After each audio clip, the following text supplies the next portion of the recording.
Na Prever FM, você começa o dia bem informado. Agora 7h03, voltamos com o primeiro jornal. Vamos conversar agora com o Dr. Guilherme Rocha, advogado de direito eleitoral e que gentilmente atendendo a nossa reportagem. Bom dia, doutor Guilherme, como vai? Bom dia, Márcio, bom dia a todos aí do primeiro jornal e a todos os ouvintes. Doutor Guilherme, já há alguns dias, né?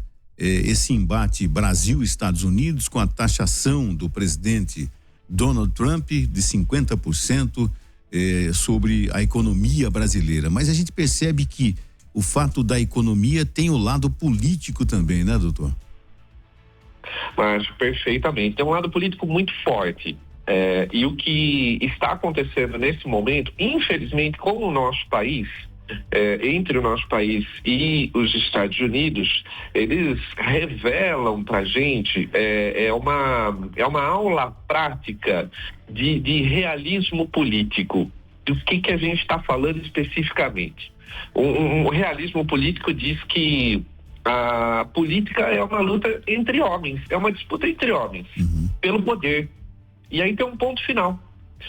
E aí a gente pode olhar isso e dizer, não, pera, a política é uma luta, sim, mas pelo interesse público, não?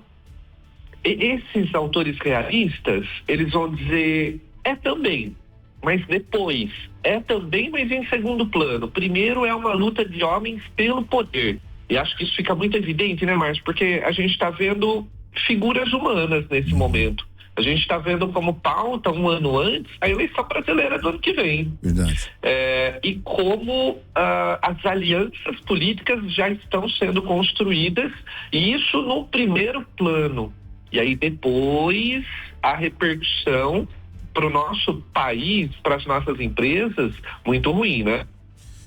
E doutor Guilherme, o filho do ex-presidente Bolsonaro, o deputado Eduardo Bolsonaro, se licenciou e está já há algum tempo nos Estados Unidos, tendo inúmeras conversas com integrantes da extrema-direita americana e tudo mais. Qual, na sua opinião, teria sido o papel do deputado Eduardo Bolsonaro nesse tarifaço?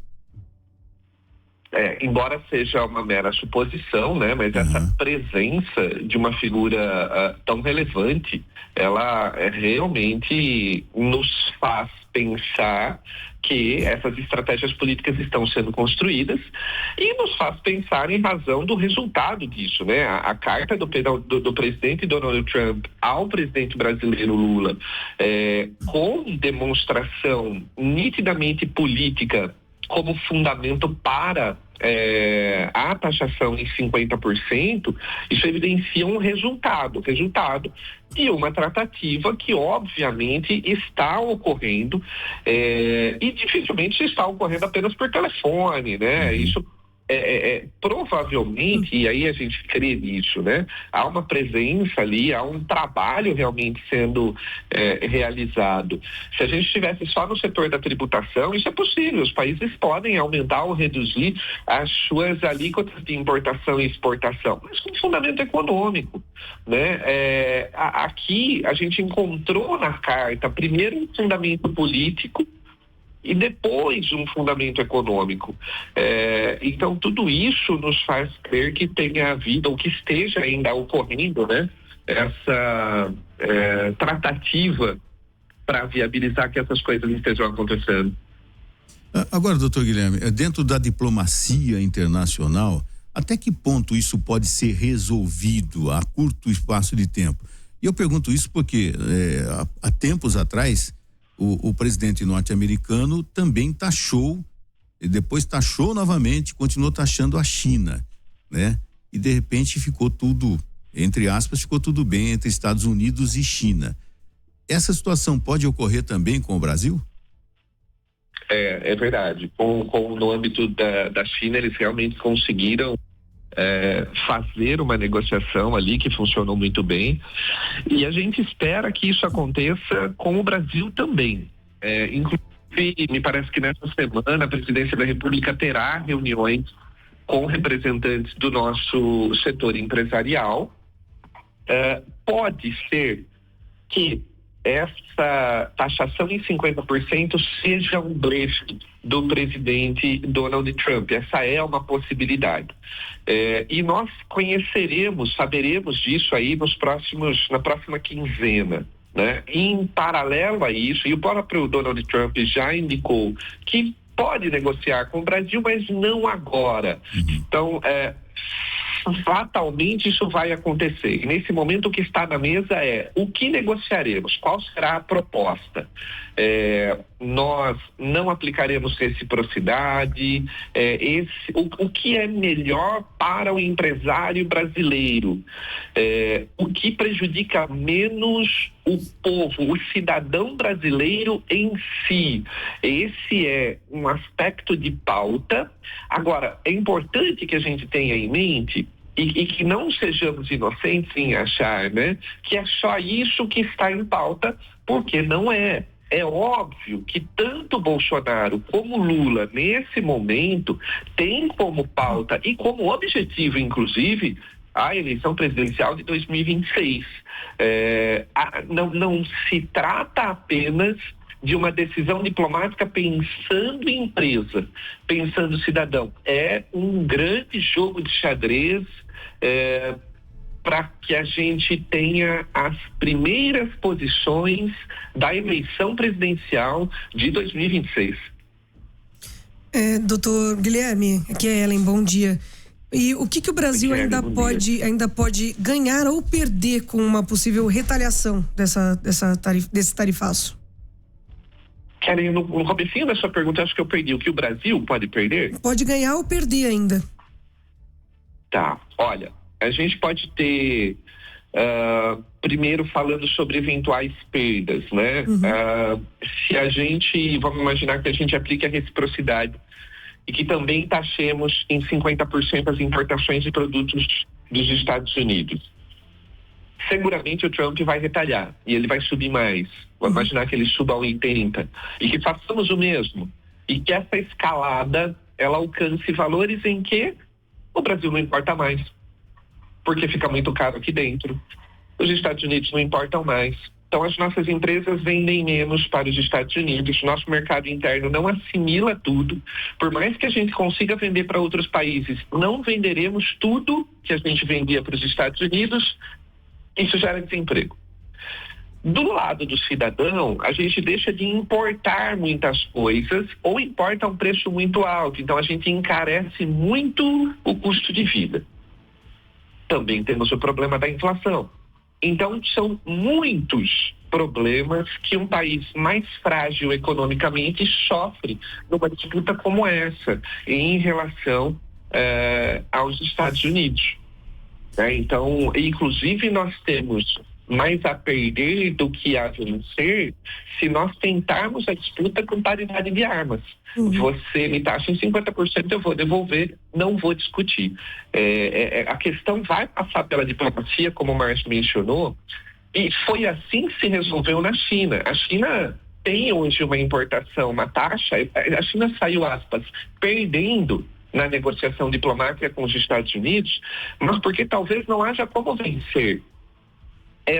É um cálculo desse momento de algo que possa permitir com que o produto brasileiro continue entrando nos Estados Unidos, que essas portas não sejam fechadas, ao mesmo tempo em que a gente continue e possa comprar insumos que para nós são fundamentais, né? A gente ainda depende, os Estados Unidos, eles são o nosso segundo maior parceiro comercial, né? Então a gente precisa pensar isso a todo momento também.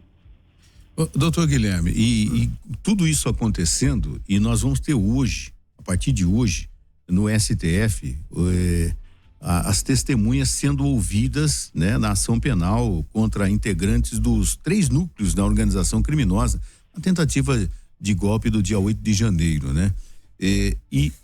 Essa taxação dos Estados Unidos com relação ao Brasil começa a partir do dia 1º de agosto. Que tipo de influência o andar dessa trama golpista no STF pode ter com relação a essa taxação? Olha, não há dúvida de que a intenção da carta, ela vem num momento preciso dessa fase final de processo, né? A Procuradoria-Geral da República deve concluir as suas alegações finais pedindo, né, a condenação daquele grupo de denunciados, o que inclui o ex-presidente. Isso pode ensejar, inclusive, a prisão dele, já que, somados ali todos os delitos que estão sendo imputados a ele, nós poderíamos alcançar até o período de 43 anos de reclusão. Claro que na prática não é esse prazo que ele ficaria preso, mas isso pode gerar, o que eu quero dizer é que esse processo pode gerar a prisão dele. E numa fase final, a carta do presidente Donald Trump é claríssima. Inclusive vem também no momento em que alguns projetos de anistia ao ex-presidente estão tramitando em ritmo avançado, em ritmo muito célere, muito rápido lá no Congresso Nacional. Então tudo isso converge, esse movimento. Agora, o que eu acredito que aconteça, o que eu acredito que isso gere de influência para os ministros do Supremo Tribunal Federal, acho que não gera influência. São ministros muito habituados, são ministros muito acostumados com pressões. O juiz em nível de Supremo Tribunal Federal já passou por protestos, por manifestações contrárias, por e-mails ameaçadores, por telefonemas ameaçadores. Ele tem o suficiente para manter o julgamento dele exatamente como seria se não houvesse a pressão, até porque nesse momento muitos deles são professores, né? Professores de direito constitucional, eles estão na defesa da soberania brasileira, né? Conteúdo de aula aí de direito constitucional, esse artigo 1º da Constituição. Então eles são os grandes defensores nesse momento disso. Eu acredito, né? É uma opinião pessoal, mas eu acredito que eles mantenham normalmente a atuação deles. Mesmo dizendo que o Congresso Nacional, tanto o Senado quanto a Câmara Federal, vai haver um pressionamento, né, dos deputados da oposição, dos congressistas da oposição em cima do STF, né, doutor? Seguramente, um posicionamento político marcado, né? A tribuna do Senado e a tribuna da Câmara vai evidenciar por parte de alguns deputados essa pressão. Eles próprios têm o mecanismo deles, né? Se o Supremo não absolve, então eles têm esse projeto de anistia para tentar por um outro caminho fazer com que o ex-presidente Bolsonaro dispute a eleição em 2026. Oi, professor, bom dia, Natália. O senhor acha... Bom dia. Bom dia. O senhor acha que pode ser, todo esse barulho, né, desde a carta do presidente ao tarifaço, pode ser uma espécie de cortina de fumaça para tentarem correr o mais rápido possível com essa anistia e o ex-presidente voltar a ficar elegível? Seguramente. Natália, na minha opinião, inclusive, e aí eu vou ligar essa resposta com aquela primeira resposta da pergunta que o Márcio fez logo ao início, né? Uhum.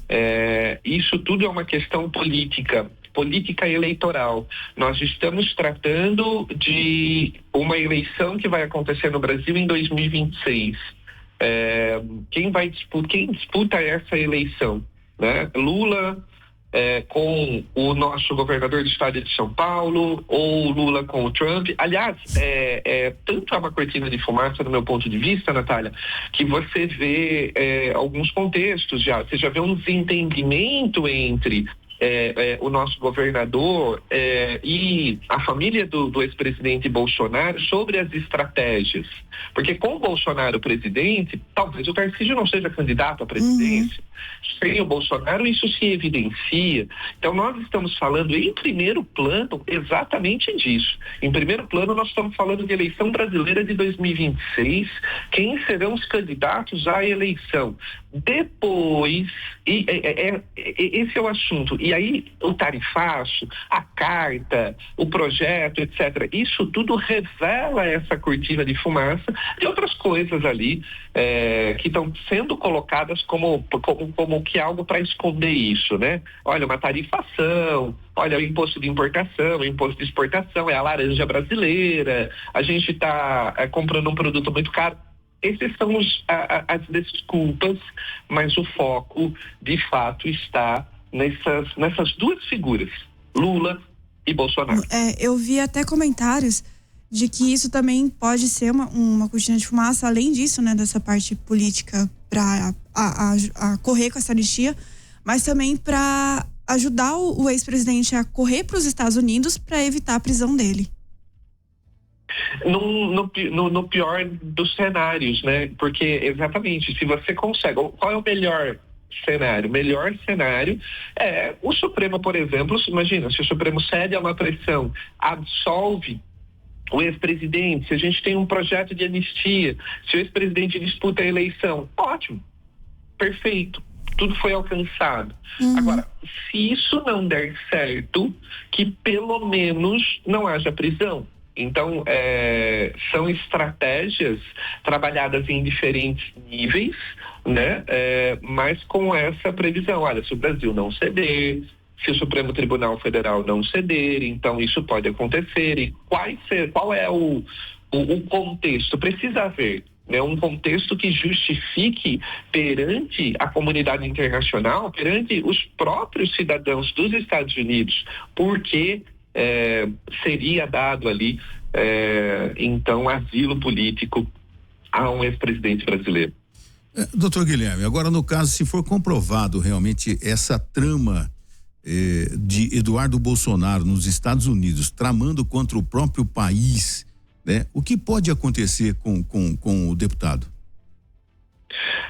Claro que a gente vai para o plano da cogitação, mas, né, a gente pode pensar, e já tem algumas pessoas escrevendo sobre isso, em uma eventual, caso haja a comprovação de tudo isso, né, caso se recolham ali elementos suficientes, na prática de eventual crime, né, aí alguns delitos específicos do Código Penal, e também alguma coisa contra a segurança nacional. E a gente tem uma legislação específica sobre isso, tem algumas pessoas que já começam a cogitar, né, além de algumas questões também específicas ali, eventualmente relacionadas a uma improbidade, etc. São fatos que vão crescer à medida que a gente puder ter mais clareza, né, sobre essa participação ou não ali em âmbito externo. Agora, doutor, em meio a tudo isso, eu fico imaginando os seus colegas advogados, né? Acho que muitos fios de cabelos brancos devem fazer parte da cabeça dos advogados em meio a toda essa celeuma, né? Seguramente. Quase todos, pelo menos os que trabalham nessa área, ganhamos muitos. Doutor Guilherme, e bom, essa situação deve se arrastar por mais algum tempo, todos os dias a gente vai ter novidades, né? Mas eu acho que, a princípio, pelo governo vai haver a diplomacia e depois, em último caso, a reciprocidade da taxação. Mesmo nós tendo hoje empresários, produtores rurais, agronegócio, né? Os exportadores de café, de suco de laranja, né? Que são os principais, né? Que vão ser afetados e tudo mais. O governo do estado de São Paulo, que os grandes produtores também estão aqui, né? Que vendem para os Estados Unidos, né? A gente vai ter muito embate, muita conversação, até que tudo chegue definitivo, o que vai acontecer no final, né, doutor? É fato. E esse caminho, também imagino que seja exatamente esse o caminho, ele também é trilhado nesse momento, agora pensando pelo outro lado, né? A gestão atual, do atual presidente Lula, quando ele recebe a carta, é claro que num primeiro momento, e é por isso que no impulso, o político não vai ao microfone, para que ele não responda, para que ele possa pensar e construir junto com a assessoria dele a melhor estratégia. E se num primeiro momento a ideia é responder no mesmo tom, mostrar força, etc., num segundo momento eles conseguem compreender que talvez essa seja uma grande oportunidade de aproximar setores que não eram próximos do atual presidente.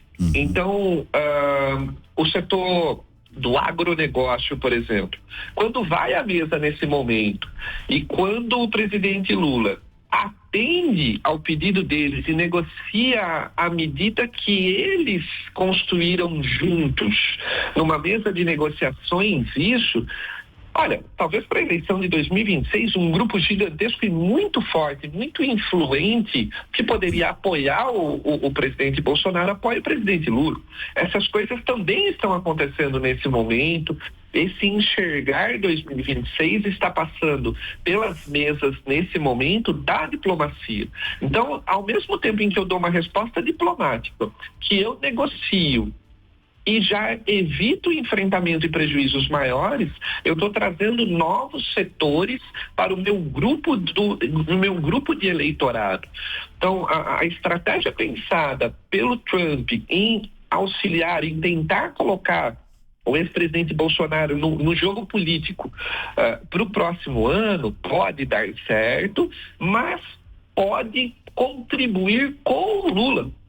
E muito menos com o grupo que vai apoiar ou que tem a linha do ex-presidente Bolsonaro. Esse momento abriu muito a previsibilidade do jogo político de 2026 e a gente começa a decidir a eleição do ano que vem agora de acordo com a habilidade ou falta de habilidade do governo brasileiro em resolver essa situação. É exatamente como você mencionou, Márcio. Agora, cada dia vai ser determinante para que a gente possa enxergar quem teve mais habilidade nesse ataque que não esperávamos, né? E que veio a partir dessa carta do presidente Trump. E essa carta, doutor Guilherme, ela foi publicada numa rede social do Trump. Quer dizer, oficialmente o Brasil ficou sabendo através da rede social do Trump. Não houve uma troca de oficialmente essa imposição, essa taxação a partir de 1º de agosto, né? Pelo menos na teoria, nós pobres mortais aqui à distância, ficamos sabendo através, como também o presidente Lula relatou, inclusive, que ficou sabendo através de uma carta que o Donald Trump colocou numa rede social. Isso tudo é encarado como oficial, doutor? Sim, a gente é oficial, sim, isso vai impactar o Brasil porque vai partir de um decreto que ele vai assinar. Ou não, se for blefe. Né? Então aí o efeito do decreto nos alcança e ponto final. Mas é muito ruim, né? A estratégia da rede social me incomoda bastante.